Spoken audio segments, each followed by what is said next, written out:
Okay, so let me take this in real quick. We do have two people showing up in this reading in the reverse. The Page of Swords, which is often an air sign, so Aquarius, Gemini, Libra. And then also the King of Cups, who is a water sign, so Cancer, Scorpio, Pisces energy, and they're both in the reverse and they're right next to each other. So I get this feeling like they may be working together against you, or they may be working together and you're like a third party to them. So it could be in relationship. You could be the person on the side and you don't know it, but more so, like the Page of Swords energy is young, is very young. So this could be a child, and then the King of Cups, an adult. So you could be seeing somebody who has a child, or it could be your partner if you have a child with them. But also I do see this dynamic at work where it's like you're working with someone maybe over a project you adore, or you are working with a project with two other people and they see eye to eye, but you don't see eye to eye with either of them. And the thing is they're in the reverse, so they're not working in their highest energy. They're actually working kind of in a conniving, deceitful way. Like the Page of Swords,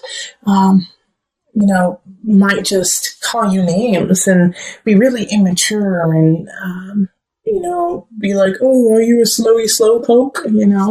Like that is what a 5-year-old would say.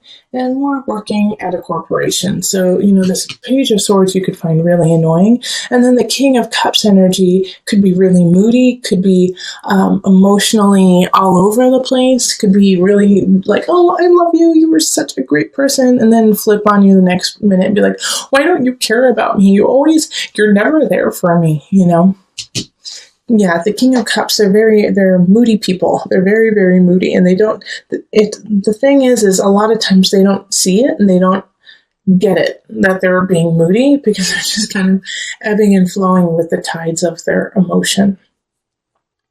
But the reason why these two are the first thing I focused on is just what is around them, what is around them here. We have Death, 3 of Pentacles reversed, the World, and 6 of Cups.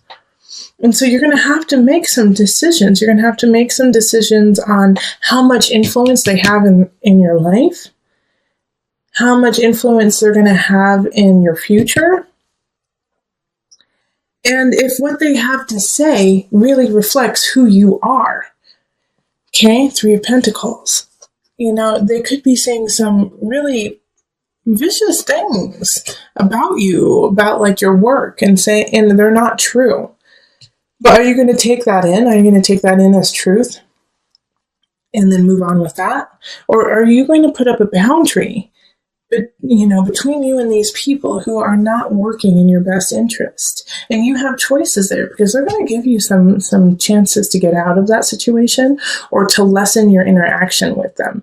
And it's going to be up to you to jump on that. Instead of, I do feel like some Sagittarius people are going to feel like they have something to prove, like they can handle these two. And so they're going to be like, no, I'm not stepping out. I'm going to, you Sagittarius, you guys are going to, try to puff up your feathers and be like, I'm not stepping down. But is this worth it? Because with the Death card here, it's like, that's not in your best interest. This is a Scorpio card. This is a Pluto card. Death being here is like, no, look a little deeper. Like, this is not what it's truly on the surface. Even though you're working with them and maybe you can make a lot of money, even a bonus or whatever, look underneath that and see it for the truth that this is just a little immature baby and that this is an overgrown baby. And if you put all your focus into this situation, then you're going to lose out on other people who are ready to exit your life if you don't show them some attention. Knight of Staffs. And this is a fellow fire sign. So Sagittarius, Leo, who am I missing? Sagittarius, Leo, Aries. Like there's somebody here who wants your attention, who's worthy of it. And so you need to step up into that and say, oh my gosh, you're awesome. I'm so sorry. I've been so sidetracked with some babies. And there's a future with them. There's a future with them and there's this connection. It's like you look in their eye and it's like zap, yep. It's passionate, it's energetic. You feel alive with them. And if you're in a really solid relationship, and so you're not even in this realm of looking for somebody, this is you. This is a Knight of Staves. This is you. Fire. Get out of that situation so you can start a new beginning. And you have to take those steps to get to your future, to get to the world. Which is like, this is the end and the beginning, 21.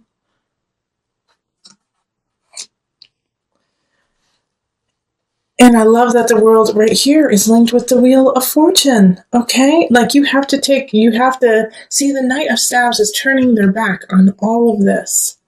Turning their back on what is happening here with this malarkey, with these two people.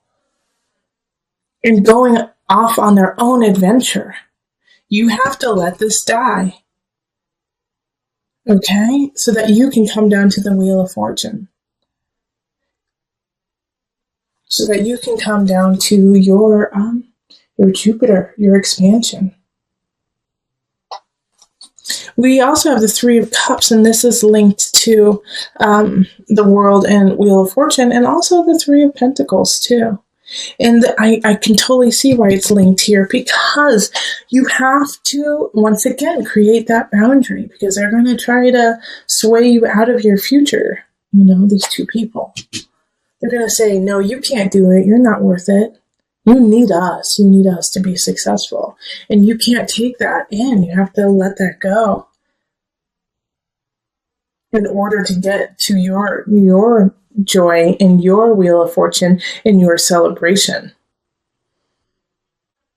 And I do want to put a spin on this too, that it's not just work. I do feel like for a lot of you guys that it's going to be in a work situation, but this could be in a family dynamic. Like this could be sisters, a sister and brother. This could be mother, father, who are just breathing down your neck on what you need to be and who you need to be and what you need to do. So just pay attention to if you start to feel smaller, if you start to feel like, well, I can't do it. No, I'm not good enough. Figure out, take stock in that and be like, where did that come from? Where did that self-doubt come from? Who seeded that within me? Bing, bing, bing, bing, bing. Page of Swords, King of Cups. This could be a spouse and a child, This could be your husband, wife, and your son or daughter. Not saying that they're bad and that you need to cut them out, but you do need to sometimes create boundaries even in the family setting so that they do not rule over your soul. Okay, so we're going to pull from the Mother Wisdom deck for some added guidance. Mountain Presence. The same cards keep popping up in the Mother Wisdom deck. I'm pretty sure another sign got this. Mountain. All right, let me read you just a tidbit from it. But stay strong like a mountain. And presence. This really speaks to also the collective reading of looking forward. Children live like the Buddha. For them, the present moment is the only moment. They embrace what life offers breath by breath. One moment a child may be awash in tears and the next chasing a butterfly. With each experience of the present, we too have the opportunity to be more fully alive. Where are you in the here and now? Are you worrying about a note that came home from your son, or have you escaped into a fantasy of another kind of life? If so, Mountain asks that you return to the present.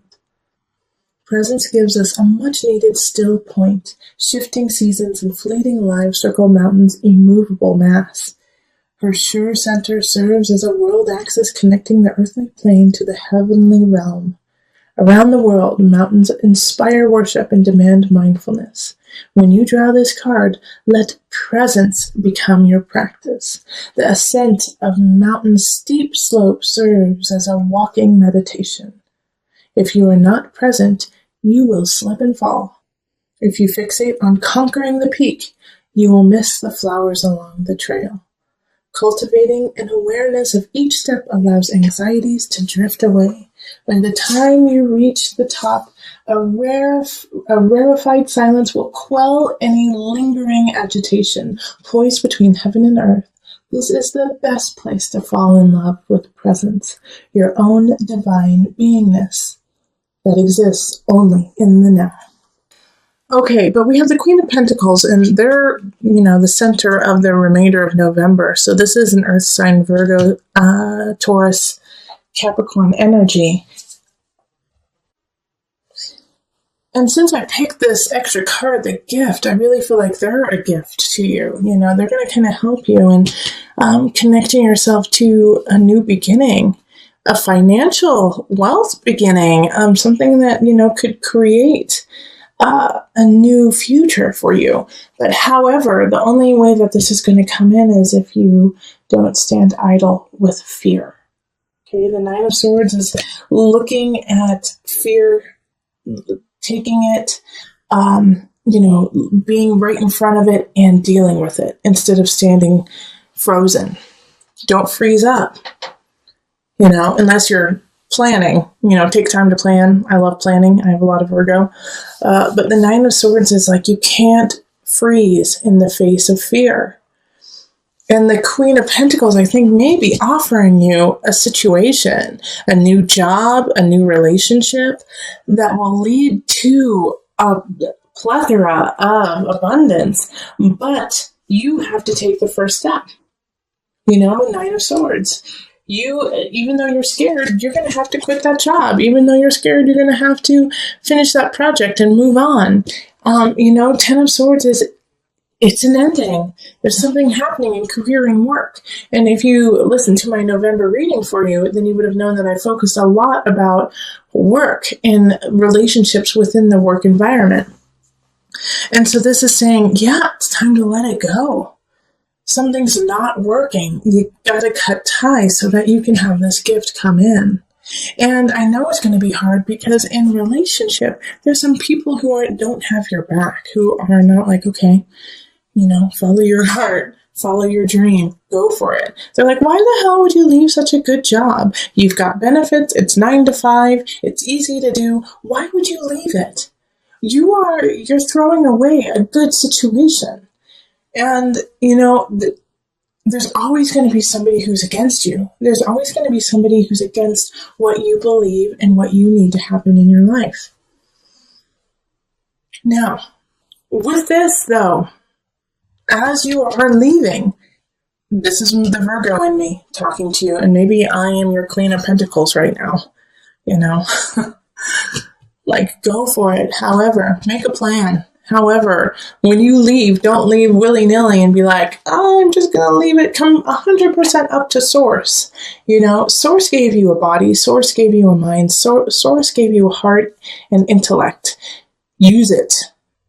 Okay? When people say, it does kind of drive me crazy when people are like, I'm just going to leave it up to God. If this is your life and God gave you this beautiful vessel and gave you this beautiful heart and this beautiful mind and this beautiful spirit, how dare you not use it? How dare you stand idly by and just be almost passive, be, I hate to say it, lazy? God didn't give you this vessel to sit around. God gave you this vessel to make a change, make a positive shift for you and around everyone around you. So don't slap God in the face by saying, I leave it to you. I'm not going to do anything. No, step up. Listen to your heart. I always say that. Listen to your spirit. Let God guide you into action. Okay? That is so important. That's why this gift is popping up. You have been given this gift of you, this gift of being. What are you going to do with it? Because you have a new beginning happening, but if you're too scared to look it in the face and actually take the first step forward, it will be taken away from you. All right, so let's call on the angel cards just to wrap it up and bring it all together. Archangel Michael. Yeah. All right. You're working very closely with this powerful archangel who's protecting and guiding you through this situation. You have guidance. You have protection. Go for it, Sagittarius.